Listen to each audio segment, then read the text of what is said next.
రేవంత్ రెడ్డి నువ్వు గాని రేవూరు ప్రకాష్ రెడ్డి గాని వాళ్ళ తాత గాని వాళ్ళ అయ్య గాని ఎవరైనా గాని నేనే ఇక్కడ ఎమ్మెల్యేని. ముఖ్యమంత్రి అయితే కళ్ళు నెత్తికెక్కినాయా అని అడుగుతానా నేను నిన్ను.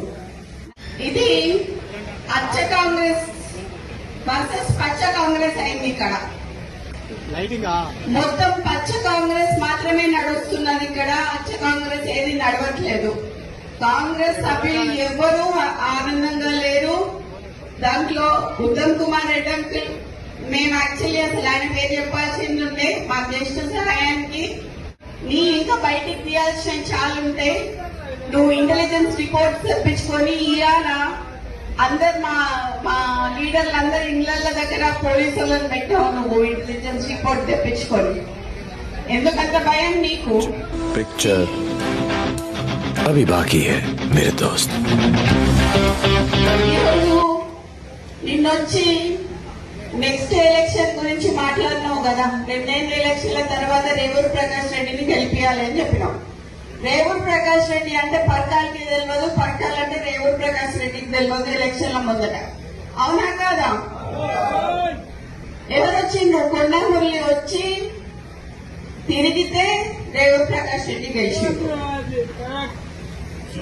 ఈ రోజు 4-5 నియోజకవర్గాలలో తిరిగి ఆ రోజు గెలిపించుకున్న వ్యక్తి, నువ్వు కార్లో కూర్చోబెట్టుకుని తిరిగిన వ్యక్తి ఈ రోజు ఎందుకు గుర్తొస్తలేడు నీకు? అంటే ముఖ్యమంత్రి అయితే కళ్ళు నెత్తికెక్కినాయా అని అడుగుతానా నేను నిన్ను. నాకు భయం లేదు. ఇవాళ పోతే రేపు 2 నాకు. ఎందుకు అనంటే నా బిడ్డ నా కొడుకు ఎవరైనా చూసుకుంటారు వాళ్ళని. నేను ప్రజల కోసం పనిచేసేదాన్ని, నేను ప్రజల మధ్యలో ఉండేదాన్ని. ఈ రోజు మా నాన్న నాకు అట్లే పెంచిండు, నన్ను భయం లేకుండా పెంచిండు. నేనెవరికి భయపడను, సావుకి భయపడను. కానీ ఈ రోజు చాలా ఈ 2 ఏళ్ల వరకు ఎందుకయ్యా ఇవాళ రాజీనామా చేయమని చెప్పు. ఇవాళ రాజీనామా చేసి ఎలక్షన్లకు రా. నా ఇల్లు ఇక్కడ మంచినీళ్ళు ఉన్నది, 3 అంతస్తుల బిల్డింగ్ నీకు ఇస్తా. వచ్చి అక్కడనే ఉండి రేవూరు ప్రకాష్ రెడ్డికి నువ్వు వచ్చి క్యాన్వసింగ్ చేయి. రేవూరు ప్రకాష్ రెడ్డి గెలుస్తారా లేకపోతే కొన్న కుటుంబంలో ఎవరి నుంచి గెలుస్తారు? ఇది అచ్చ కాంగ్రెస్ వర్సెస్ పచ్చ కాంగ్రెస్ అయింది. ఇక్కడ మొత్తం పచ్చ కాంగ్రెస్ మాత్రమే నడుస్తున్నది. ఇక్కడ అచ్చ కాంగ్రెస్ ఏది నడవట్లేదు. కాంగ్రెస్ సభ్యులు ఎవ్వరూ ఆనందంగా లేరు. దాంట్లో ఉత్తమ్ కుమార్ రెడ్డి అంకుల్ మేము యాక్చువల్లీ అసలు ఆయన పేరు చెప్పాల్సింది ఉండే మా జ్యేష్ఠ సహాయానికి. కానీ సరే ఈయన చేస్తాడు అని చెప్పి ఈయన పేరు చెప్పడం జరిగింది. కానీ ఈ రోజు మురళీ గారిని మోసం చేయడం అనేది అది చాలా తప్పు కింద నేను భావిస్తున్నాను. సీతా దయాకర్ గారికి కూడా పదవి ఇచ్చినావు నువ్వు. సీతా దయాకర్ గారు ఏం చేసిండ్రయ్యా పార్టీకి? అసలు ఎక్కడ పార్టీ ఆమె ఎక్కడి నుంచి వచ్చింది? ఆమెకు చైర్మన్ పోస్ట్ ఇచ్చినావు నువ్వు. కొండామురళికి ఎందుకు ఇయ్యలేదు అని అడుగుతాను నేను. మీరందరూ అడగాలి.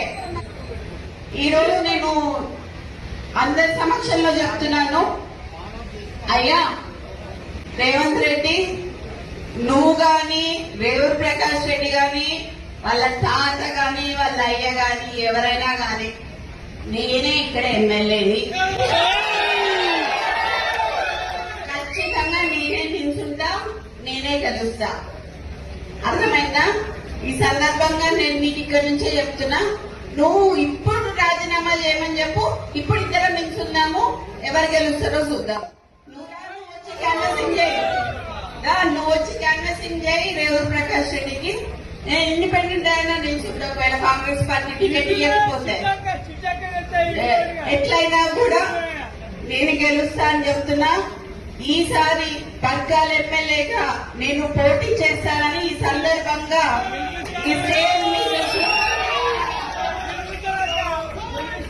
ఈ స్టేజ్ మీద నుంచి నేను మీకు అందరికీ చెప్తున్నా. ఇది గతంలో చెప్పినా, కానీ ఇవాళ నేను ఎందుకు చెప్తున్నా అంటే 2 ఏళ్ల గెలిపేయమని చెప్పి అసందర్భంగా మాట్లాడిండు కాబట్టి, అనవసరంగా నన్ను రెచ్చగొట్టిండు కాబట్టి నేను ఇలా రావాల్సి వచ్చింది, ఇంకా మాట్లాడాల్సి వచ్చింది. నీ ఇంకా బయటికి తీయాల్సిన చాలా ఉంటాయి. నువ్వు ఇంటెలిజెన్స్ రిపోర్ట్స్ తెప్పించుకొని ఇవాళ అందరు మా లీడర్లు అందరు ఇళ్ల దగ్గర పోలీసులను పెట్టావు నువ్వు ఇంటెలిజెన్స్ రిపోర్ట్ తెప్పించుకొని. ఎందుకంత భయం నీకు?